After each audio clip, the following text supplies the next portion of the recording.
ईशान्य मुंबई मतदारसंघाचा आढावा घेऊया। मुंबईतल्या मराठी आणि गुजराती बहुल उपनगरांचा समावेश असलेल्या ईशान्य मुंबई मतदारसंघात यावेळी भाजपा विरुद्ध शिवसेना उद्धव ठाकरे पक्षात थेट लढत होतीये। या दोन पक्षांमध्ये होत असलेल्या काही मोजक्या लढतींपैकी हा एक सामना आहे।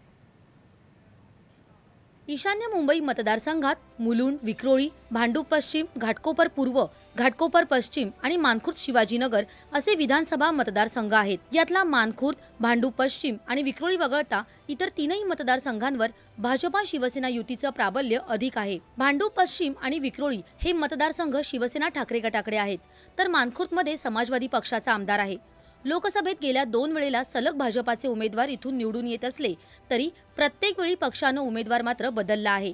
यावेळी विद्यमान खासदार मनोज कोटक यांच्याऐवजी मुलुंडचे आमदार मिहिर कोटेचा यांना उमेदवारी मिळाली आहे, तर त्यांच्या विरोधात राष्ट्रवादी काँग्रेसमधून शिवसेना उद्धव ठाकरे गटात आलेले माजी खासदार संजय दिना पाटील यांना उमेदवारी मिळाली आहे। संजय दिना पाटीलही इथून खासदार राहिलेले आहेत, तर बसपानं इथून सुप्रसिद्ध गायक आणि शाहीर विठ्ठल उमप यांचे पुत्र नंदेश उमप यांना तिकीट दिलं आहे। या मतदारसंघात दलित आणि मुस्लिम मतही लक्षणीय आहेत। घाटकोपर मुलुंड मतदारसंघात गुजराती समुदायाचं अधिक प्राबल्य आहे, तर भांडूप विक्रोळी भाग मराठी मतदारांचा आहे। ही साधारणपणे शिवसेनेची मतं समजली जातात, मात्र आता बदललेल्या समीकरणात ही मतं कोणाकडे जातात हे महत्त्वाचं असेल।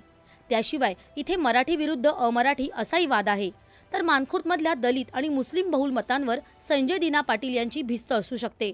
कुर्ला मानखुर्दपासून मुलुंडच्या डोंगराळ भागापर्यंत पसरलेली झोपडपट्टी ते घाटकोपर मुलुंडमधील उच्चभ्रू वस्ती आणि विक्रोळी, भांडूप, कांजूरमार्ग पट्ट्यातला मध्यम वर्ग अशी मिश्र वस्ती या भागात आहे। या भागातल्या रेल्वे स्थानकांवर गेल्या 10 वर्षात अनेक कामं झालीत, मात्र घाटकोपर स्थानक मेट्रोला जोडल्यामुळे तिथे वाढलेल्या प्रवाशांच्या प्रचंड गर्दीचे नियोजन, मुलुंडमध्ये कोकणातल्या लांब पल्ल्याच्या गाड्यांसाठी थांबा अशा मागण्या आहेत। त्याशिवाय झोपडपट्टी पुनर्वसन, म्हाडा रहिवाशांचे पुनर्वसन, कांजूर डम्पिंग ग्राउंडचा प्रश्न, त्यामुळे होणारं वायू प्रदूषण, वाहतूक कोंडी अशाही समस्या चर्चेत आहेत।